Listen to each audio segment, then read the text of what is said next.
Bloomberg Audio Studios. Podcasts, radio, news. Bloomberg Tech is live from coast to coast with Caroline Hyde in New York and Ed Ludlow in San Francisco. This is Bloomberg Tech. I'm Caroline Hyde in New York. And I'm Ed Ludlow, live in Cupertino from Apple. It's the company's biggest product launch event of the year, and we're waiting for the next generation of iPhones, smartwatches, and much more, Karen. And let's just talk about what Apple is already pricing in from a market valuation perspective, Ed. I'm looking at Apple off by 0.6%, as perhaps we brought the news into this unveil. Usually stock does sink after a product launch, and this one is the iPhone 17, Ed. But let's look at it on a longer term basis.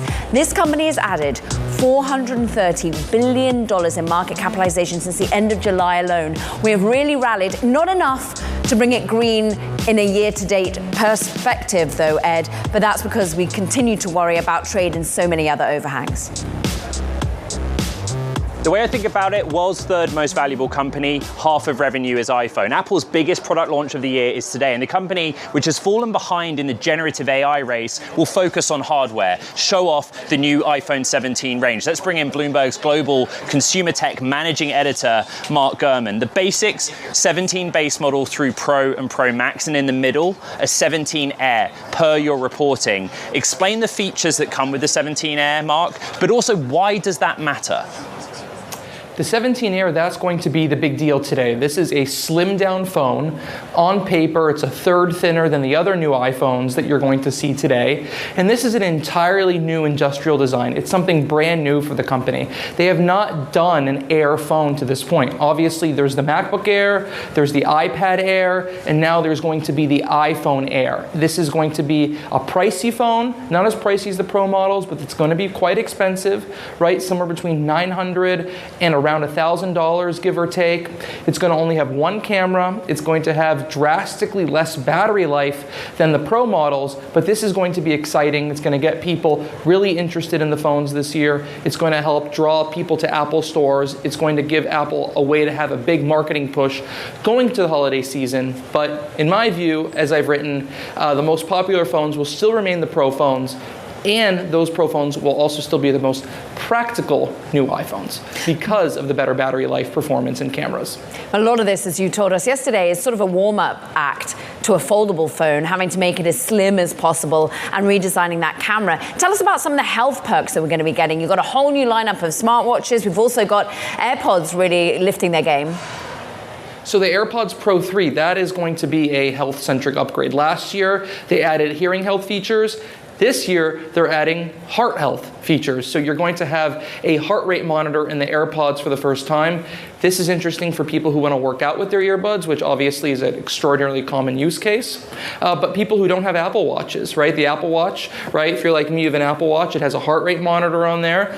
But the total addressable market, because of the price and the more ubiquitous nature of the earbuds category, will bring heart rate to more Apple customers. And if you're an Android user, right, you might find that to be an easier way to get into the Apple ecosystem as well through the AirPods. So definitely a big upgrade there. The smartwatches, you're going to see the biggest overhaul to the Apple Watch lineup in 3 years. So you're going to see updates to the SE, which is their low-cost sub-$300 watch. You're going to see a Series 11, minor, after the big Series 10 overhaul last year. And then a pretty big update, the biggest update ever to the Apple Watch Ultra, slightly bigger screen, 5G red cap, so faster internet connectivity. Big thing, satellite capabilities. So if you are on the go in a mountain range without cellular connectivity and you don't have your phone with satellite, now your watch, the Ultra Watch, will have it. Apple is going squarely today after Fitbit and Garmin. Mark, pricing is going to be a story either way, right? Either Apple raises prices, passes it on to the consumer, or they don't. They eat that cost, largely relating to tariffs. And then the carriers come in with trade-in deals. What do we know about those three factors?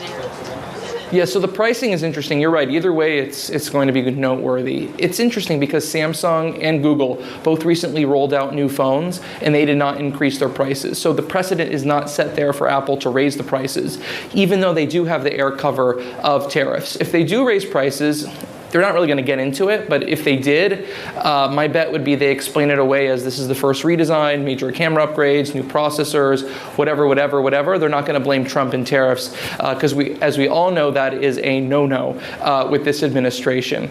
In terms of carrier deals, I am expecting an extraordinary amount of trade-in specials and deals from all the major carriers in the U.S. Apple has been working the last several months with these carriers to ensure that there are major deals in place. To me, that implies there will be some tweaks to the pricing strategy, and this could be positioned as a way to offset any of those changes. Bloomberg's Mark Gurman, who will be with us on the network for coverage throughout the day. Thank you very much. Let's get more. Carolina Milanesi, President and Principal Analyst at Creative Strategies. You have a Galaxy S25 Edge handset. It is the Samsung slim, thin phone. Yep. It is a segment. So you've got Mark's reporting there on a 17 Air. Again, why does it matter? For Samsung, it was clearly a stepping stone to a much thinner Fold 7. They didn't put a lot of marketing behind the product. To your point, is a segment. It's not consumers are screaming for thinner phones. But we also haven't seen much difference in design for a long time. You know, all the phones kind of look the same. The thing that changes the most is the back, where the camera is. So it'd be interesting to see if the rumors are right that Apple is changing that part of the phone, because it's going to be very obvious that you have a new model of your iPhone.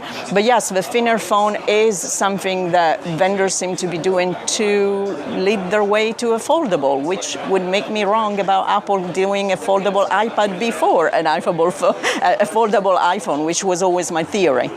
Your theory on foldable, though, is one that we listen to, because eventually we do anticipate a foldable phone from Apple, but they lag there behind competition. And of course, everyone says they lag behind on generative AI. Does that matter to a consumer?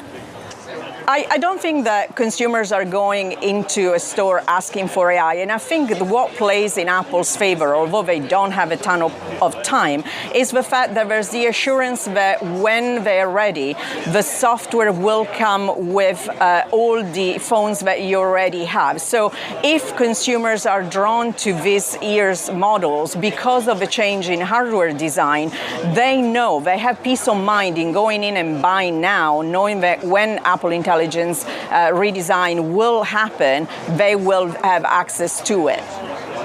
Carolina, what do we know from third-party data, from consumer trends, about what happened after iPhone 16 launch, particularly on Pro? You heard Mark explain that whatever happens with pricing, the carriers will come out and say, trade in your handset. Lots of people get really frustrated, particularly in the USA, where they say, I only just got a 16 Pro. Is there going to be enough in the capability to drive me, even with a trade-in, to upgrade? Yes, last year's upgrade from the carriers were very aggressive. The trade-in pricing was really good for consumers.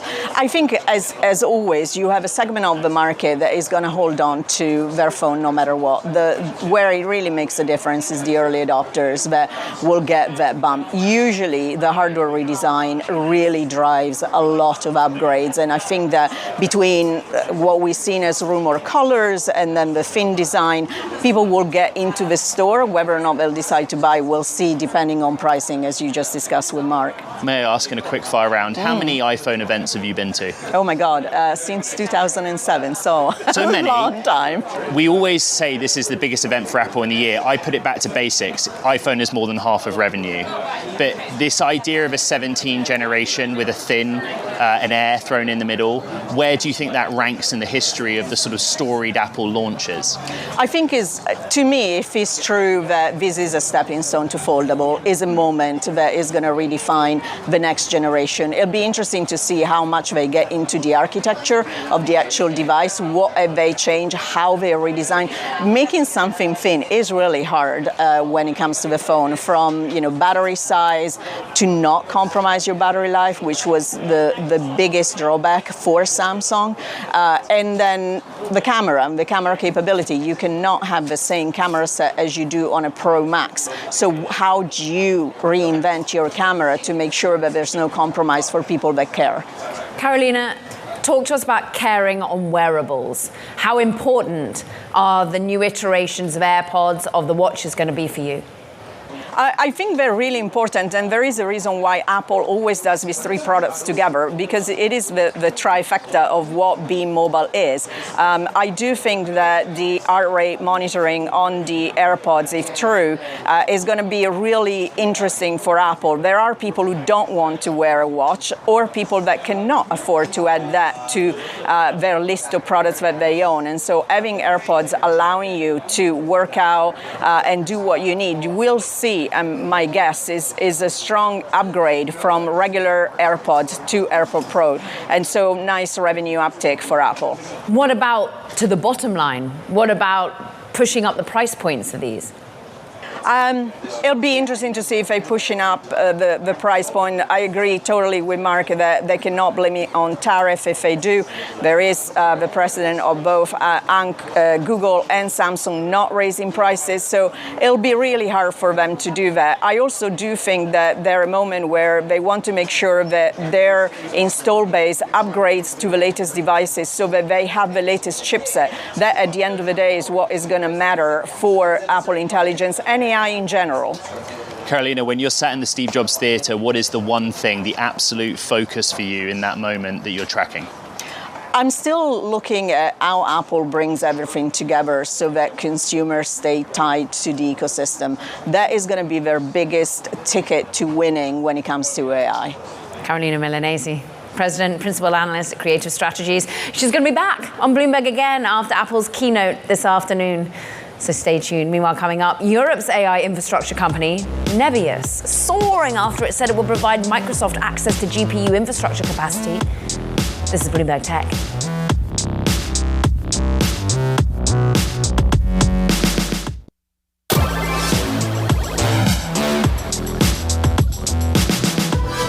NVIDIA, it plans to offer a new product design to make certain types of AI work more efficient, such as video generation and software creation. Now, the product, called Rubin CPX, will debut at the end of 2026 and will be offered in the form of cards that can be incorporated into existing server computer designs or used in discrete computers that can operate separately alongside other hardware in data centers, Ed. Elsewhere in AI, a massive infrastructure deal between Microsoft and Europe's Nebius, worth as much as $19.4 billion. NeoCloud Nebius, recently spun off from Russia's tech giant Yandex, will provide compute to Microsoft from a data center in New Jersey. Let's get out to Bloomberg's Matt Day, who covers Microsoft for us. And Matt, let's start with what Microsoft gets out of this cloud arrangement. So they get access to a whole bunch of NVIDIA GPUs that Nebius is set to receive and fire up in New Jersey. They also get some optionality, right? They've been spending a ton of money on their own data center construction. They've also been throwing some to partners. This is maybe a way for them to grow that portfolio without so much of the risk if they'd been buying all the stuff themselves. Meanwhile, Nebius really making its name in NeoCloud, offering extraordinary storied business where it spun out of Yandex, of course, post Russia's invasion of Ukraine. The CEO backs away and now has this new European-based juggernaut that's all things AI. Yeah, out of nowhere, right? And it's a huge vote of confidence in the Yandex brass and some of the staffers who left Russia to set up this rebranded holding company. Quite a bet on a name that just didn't have a whole lot going for it here a couple of years ago. Matt, you got to get back to your desk because in the time you've been in the seat, some news from Microsoft, a change in RTO policy. Do you have the details? Yeah, it looks like 3 days a week, starting in Puget Sound, rolling out later to the rest of the U.S. and then abroad. Microsoft had been a pretty lax hand on this, sort of recommending 2 days a week, but it really varied by team. Some teams hadn't RTO'd at all, so it looks like they're kind of following some of the folks like Amazon who have taken a harder line on getting folks back into the office. I mean, it doesn't seem to have set them back in terms of market valuation, in terms of performance thus far, Matt. But how much is there the fierce talent wars upon Microsoft weighing, as well as some of the other names that we think about? Oh, for sure. And I think for some who would argue that Microsoft's previous arrangement was working well, it's been a recruiting advantage for them, right? Particularly here in Seattle, where both Microsoft and Amazon are based. You could say, hey, listen, if you don't want to have to commute to the office 5 days a week, Microsoft's your bet. A little bit less advantage there, but they still are relatively flexible by big tech standards. Bloomberg's Matt Day, all things Microsoft and Nebius. We appreciate it. Look, let's talk about the Dutch chip-making equipment company ASML now. It's investing $1.5 billion in France's Mistral AI. This is pretty pretty unusual move. It's going to allow ASML to incorporate Mistral's generative AI services in its own machinery and operations. It makes ASML the largest shareholder in Mistral with an 11% stake. Bloomberg's Benoit Berthelot is here for more from Paris. It is the pin-up generative AI business, Mistral, for France. ASML coming in, taking such a stake. What does it mean for the French government? It's obviously super important to French and I would say to European tech, because now Mistral is probably the only European tech startup that's doing language models, AI language models, and that has a full suite of products, also doing computing here. So it's definitely key, and key is also the fact that it's a European tech giant, ASML, investing in Mistral. Mistral previously got backing from US venture funds. People were doubting that they could continue to grow and raise capital with the European backers. And this is the case now, and it's important for Mistral because obviously we've got these giants like OpenAI and X, etc., doing the leading language models now. But there are European companies choosing to cut deals with Mistral because they're European and they see it as a sovereignty or strategic independence issue to make this contract, and it's important for them for this reason. So it's extremely key for that reason, yeah. Benoit, ASML participated in that broader funding round, valuing Mistral at almost 12 billion euros. That's the finance part. But there's a technology story here too, right? What is it that each company is partnering on in the technology sense? So in a way, they are on both ends of the AI value chain, right? ASML is really at the top of the value chain, really doing these very powerful and sophisticated machines. The only one in the world to do these machines, allowing chip makers to do very advanced chips. They have NVIDIA. They are powering NVIDIA, for example. And Mistral is really at the end selling AI products. So Mistral, for example, he's a customer of NVIDIA because they've got data centers that they're building in Europe to train their models. So what they say of this deal, it's a bit of a surprising deal in a way, but what they say on ASML sides is that it's going to be for them a way to incorporate AI into the whole company, and ASML is going to use Mistral AI to improve the scanning of data, to improve really its core products, to improve efficiency. So that's what they're telling for now. But it's going to be interesting to follow what they're going to do. Yes. And they might use other AI companies, but they choose Mistral and they choose to back this company. Well, it immediately made everyone think maybe ASML eventually wants to buy it. But there was pushback from the CEO on that. Yeah, he said they don't want to incorporate every technology they use. They don't want to integrate that into their company. So it looks like a pushback for sure. The founders of Mistral and employees, Mistral says they still have the majority of the company. So for sure it doesn't seem to be on the cards. It's already a very sizable investment for ASML because they haven't done that kind of venture deals before. So it's already something unusual for them in a way to do. Bloomberg's Benoit Berthelot in Paris. Thank you very much.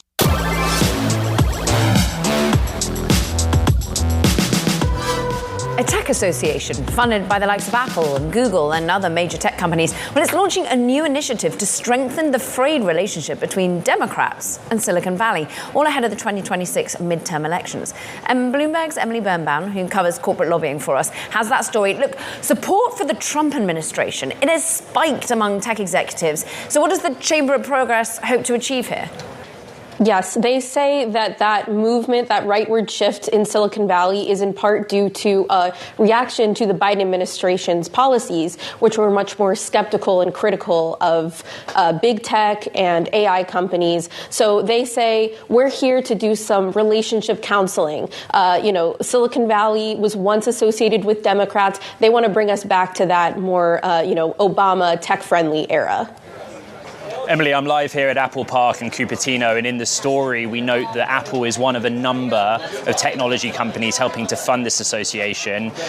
In the last week we've seen Tim Cook at the table with the president discussing the almost quid pro quo of investing in America in return for sort of policy relief. I gave you that backdrop because I just want to understand who's involved here on the company side and the Democratic side away from the association itself. Yeah, the association has hired a Democrat who has relationships with tech companies. So that's Dave Vorland from the Department of Defense. And when I asked which companies specifically signed off on this, Democratic project held under the Chamber of Progress, they said they couldn't say specifically, but they pointed to their members. They said their members have they are also interested in looking ahead to a potentially more democratically controlled Washington, and they want to start thinking about what it's going to look like when Trump is no longer in power. Emily, it's going to be quite a major reset, because you just go back to the previous administration and how CEO after CEO really felt that they were either being investigated or being fined. What's the next steps to rectify it? Well, different people have different opinions on this. It's contested within the Democratic Party if this is something to fix. But, if you're Chamber of Progress, if you're a tech-friendly Democrat, then I think first steps would be at least hearing out industry more. There was kind of a blanket policy in the Biden administration not to even speak to tech on issues that might impact them for fear of corporate capture. Right. I think it would also be, not having as strong M&A policies and things like that. Bloomberg's Emily Birnbaum, thank you very much.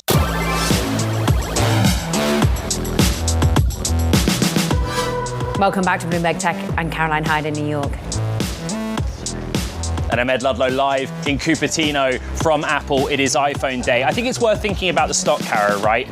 It's normal not just to see the stock treading water in advance of the presentation, but for it to be a sell the news kind of event overall. Year to date, the stock's down almost 6%, but since the end of July, Apple's had a big rally. Some of the political issues behind it, some of the tariff questions partly put to bed, but not completely. And now the overhang is what happens with AI. We don't expect anything from that today. I'm also thinking about what historically happens on iPhone day.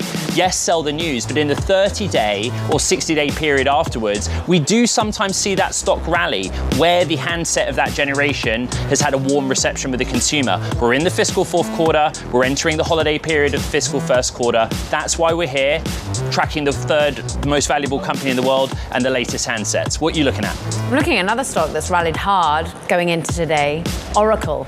Its earnings are out after the bell. Bloomberg Intelligence senior software analyst Anurag Rana writing that solid recent results from Microsoft and CoreWeave, they bode well for Oracle's own cloud infrastructure business when it reports earnings. Anurag joins us now for more. The key question is whether the news is going to be strong enough to vindicate the run-up in the stock. What strength do you want on fundamentals, Anurag? Yeah, I think that is absolutely right. We really have a lot of that's already baked into expectations going in. But the big question is going to be how much capital expenditures I have to go up in order to take care of these, backlog that is going to be extremely strong when Oracle reports tonight. What kind of funding they need, when will it go live? So there's a lot of supply chain as well as financing questions, not so much demand issues at this point. Anurag, Oracle to me has been a bit of a surprise story. The relationship with OpenAI and Stargate. It's also just sort of getting a lot of wins. How much has it surprised you when you put it in the context of that broader field of, let's call them, hyperscalers? Yeah, no, that's absolutely true. So when you go back to 2018, when we started looking at the OCI infrastructure build-up, we were surprised that why Larry is spending so much money. Why not just, work with the hyperscalers to expand its database business, which is the cash cow and the high margin business. But frankly speaking, his bet was right, because right now, the question is, where can I get compute? And frankly speaking, they are now the fourth largest cloud providers in terms of size. The next few years, they're going to generate $20-30 billion from it. So it's fairly lucrative business. Right now, the margins are low, but over time, we anticipate that to improve as well. I mean, going back to their last earnings, we learned the $30 billion per year run rate we're going to get from one client alone. We all anticipate, of course, that was OpenAI. Are we going to hear any major victories once again in terms of new clients, or is it going to be more just showing the proof in the AI infrastructure revenue growth? Yeah, Oracle is very good at detailing the number of customers it has gained every quarter. So we do anticipate a laundry list of that. But frankly speaking, the biggest question is, when can you get these data centers up and live and running? And when do you start recognizing this backlog into revenue and improve on the growth rate, which has already gone from, there was a time they were growing at sub 5%, and now it's going to be low double digits, moving towards middle double digit growth rate. So very good for Oracle shareholders and management team. Anurag Rana of Bloomberg Intelligence setting us up for Oracle after the bell. Thank you very much. It is iPhone Day here in Cupertino at Apple. Samantha Kelly recently joining Bloomberg's consumer tech team. We have this squad now, but you know how this works. Let's start with the basics. What is it that you are looking out for and that you think is going to be the big story here? Yeah, thank you for having me. So Apple is a master of, stagery, basically. I just walked in a little while ago. Everyone said, enjoy the show. And I think it's a reminder that this day is as almost about theatrics as it is about the tech aspect. So we're here to, listen to what they have to unveil, we test it out, and we kind of decipher, there's a lot of hype around it. Sometimes they might say, a certain feature might represent, the whole new wave of what's to expect, but is that the case? How does that translate to why is it impactful to people? Will it really impact the industry? And does it really actually matter? When it comes to questioning if it really matters, many feel it's the Air that really matters to show the next leap forward in a foldable phone. Is that right for you, Sam? Are you excited to get your hand on the Air? I'm definitely excited to see it, that's for sure. I do think whether or not it translates to whether people actually need something like that, again, it's going to be a lot slimmer, but what does that mean for battery life? What does it mean for the camera system? Kind of will sit in this murky spot in between the entry-level iPhone and higher-end iPhone. But of course, why does it exist anyway? Could perhaps lead the way to thinner, perhaps foldable devices down the line. So definitely interested to see how the form factor impacts the functionality as well.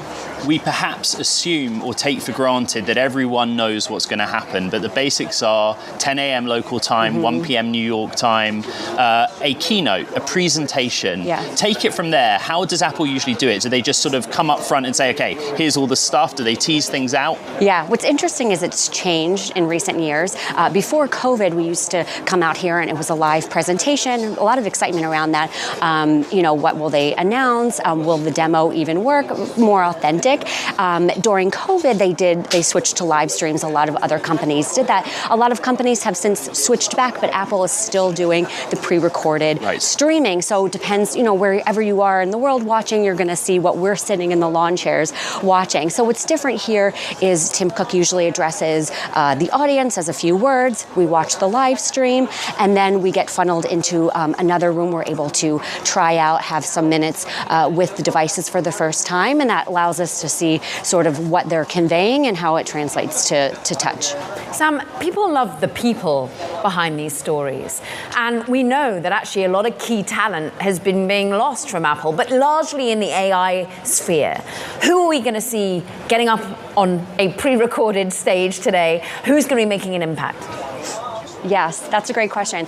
So of course, it'll be introductions by Tim Cook, who will be throughout the entire presentation, and then the leads around the different products. So again, we're expecting new iPhones, we're expecting Apple Watches, we might see some new AirPods, HomePods, so the respective leads will join. But what's interesting too is sort of before the event, you can kind of see some key players in the audience. Last year, I remember there was some buzz about whether or not there was going to be an OpenAI partnership, and just moments before the live stream, we saw Sam Altman walking around the grounds. So it's always really kind of exciting to see sort of who might play a part and what that means for the announcements later in the day. Bloomberg's Samantha Kelly, we so appreciate you being live for us from Cupertino today, ready to get your hands on some of the new devices. Meanwhile, coming up, we're going to be joined by the Cisco Chief Product Officer to discuss the company's latest agentic AI announcements.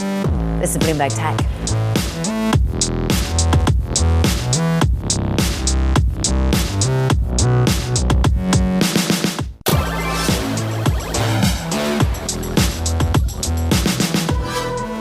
Now, amid the frenzy of demand for AI infrastructure, companies are focused on monitoring its impact. Crucially, the security and the cost of their AI application stack. That's including infrastructure, but also LLMs and agents. Now, Cisco is today unveiling new Splunk enterprise solutions to do just this. 18 months after Cisco's acquisition of Splunk, the teams are revealing further product innovation focused on actionable AI. And here to discuss it all, Cisco's Chief Product Officer, Jeetu Patel, at Splunk's user conference.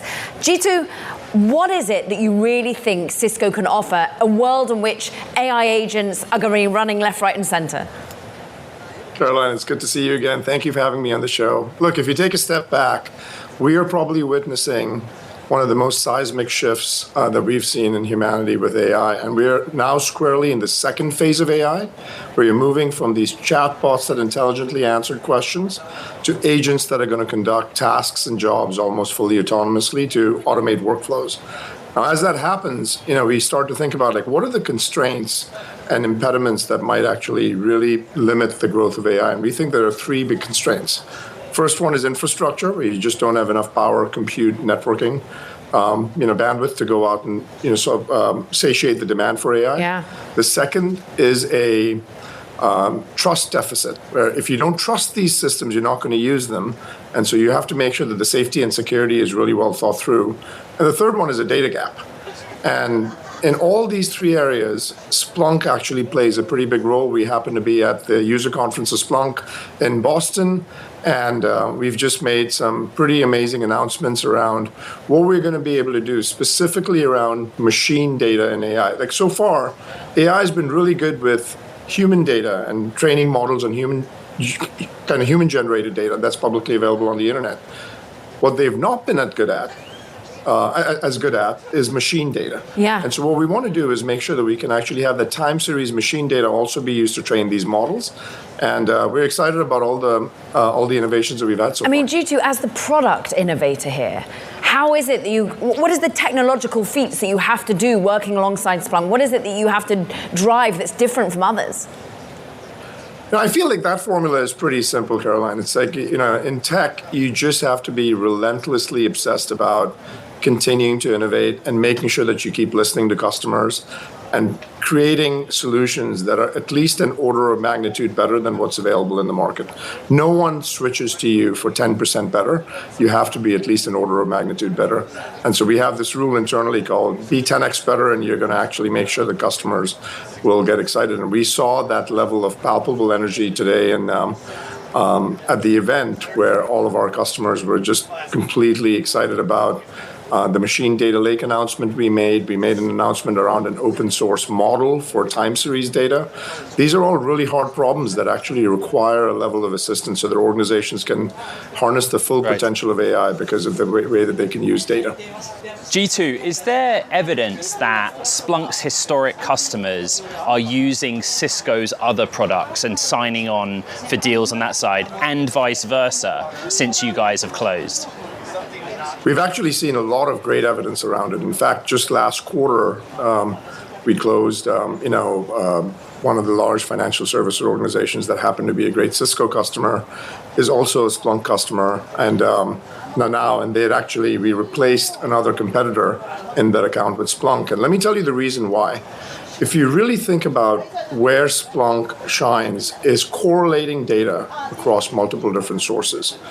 And if you start thinking about the kind of data that we have, if you assume that the attacker is already in your network, and what you're trying to do is prevent lateral movement, who has the most amount of data about the network? Cisco does. The telemetry from that network, hydrating Splunk, actually gives Splunk meaningful insights. The telemetry from users and devices and the security firewalls that we might have, all of these pieces add value to Splunk. So what ends up happening is customers, when they're starting to use Cisco technology with Splunk, actually find them to not only be able to derive insights that were not able to be derived before, but you also get to be very economical in the way that you use it. And we made this one big announcement around Cisco firewall telemetry getting ingested in Splunk for free. And so that actually provides incentives from a financial perspective to our customers as well. Jeetu, when I speak to industry, they say it's you personally that's responsible for bringing Cisco into this AI era. So very quickly to end, I wanted to ask where you feel Cisco is today versus where you want it to be in 3 to 5 years' time, now that Splunk's being integrated. Well, let me just start by saying that it is not just me. There's a wonderful team of people behind me that do all the work, and so I'm just lucky to be a small part of it. Where we see AI, moving forward is we're now squarely in the second phase, and we're helping companies out with massive data center build-outs, whether it be hyperscalers or neoclouds or service providers or the enterprise. And the fact that we serve all those 4 constituencies helps each one of the constituencies from the learnings that we get from each one of them. So that's the first area that we're really helping in a big way. And low latency, high performance, energy efficient networking is one of our core value propositions there. Second, we're really helping with making sure that AI is safe and secure. And by the way, what I mean by that is not just using AI for security, but securing AI itself. That's a really, really important area that we've got a tremendous amount of offerings that are helping customers out. And the third one is this notion of if 55% of the growth of data is coming from machine data, and the market has not really gone out and figured out how to use machine data effectively with AI, that's the problem that we want to solve. And that's where we've actually made these announcements with Splunk. And so the combination of those 3 technologies coming together in a unified platform is where we can really shine. And very few companies in the world have the level of breadth and depth of technology that we do. So we feel pretty fortunate about that. Cisco's Chief Product Officer, Jeetu Patel, thank you.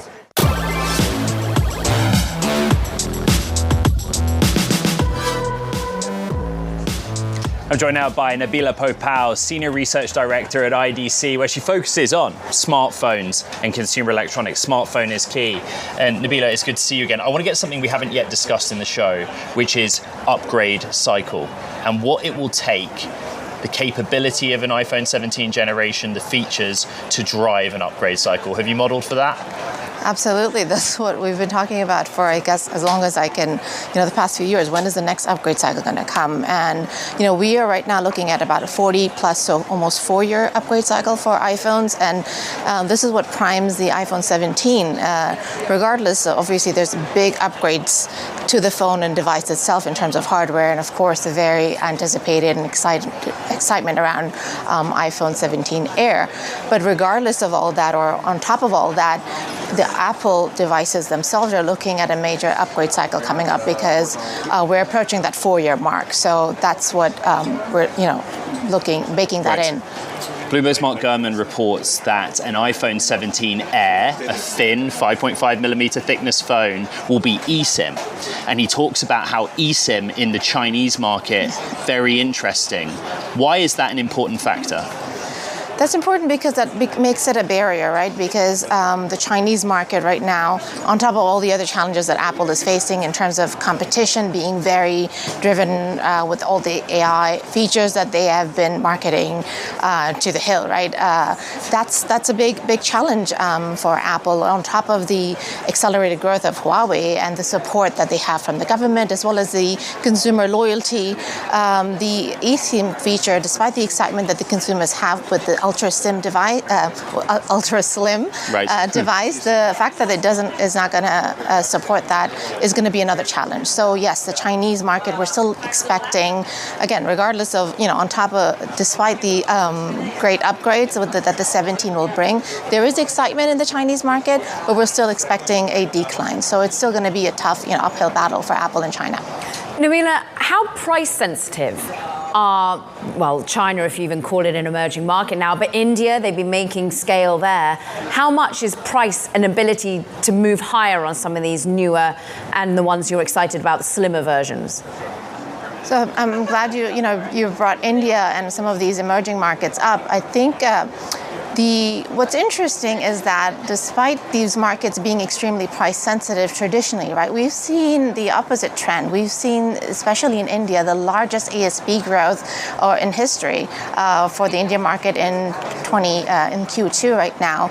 We saw 10% growth and the largest ASP for smartphones ever. And Apple has been seeing double-digit growth. So regardless of where the price, despite the price increases and even with the new devices that we'll see, Apple is seeing tremendous tremendous growth, and that is because of the support from financing programs that we're seeing in all of these markets. What will steal the show? Is it all about the slimmer versions? Or will the Pro still be the standout? Will ultimately people go for more power, more battery life versus trying out something that's incredibly slim but might be better for a next generation?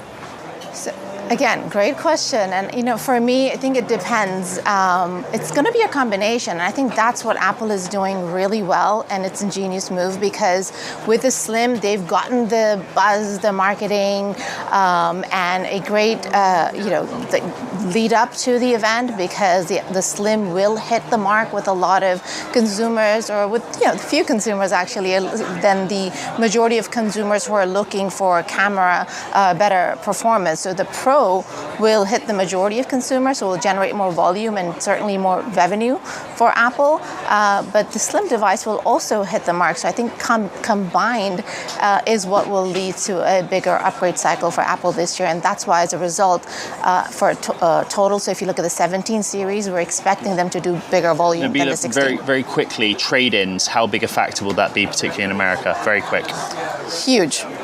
Okay. Ginormous. That's succinct, Caro. You had it there. Nabila Pofel, it's so good to have you back on the show, Senior Research Director at IDC. We love their number crunching. Meanwhile, Ed, that does it for this edition of Bloomberg Tech. But you got more?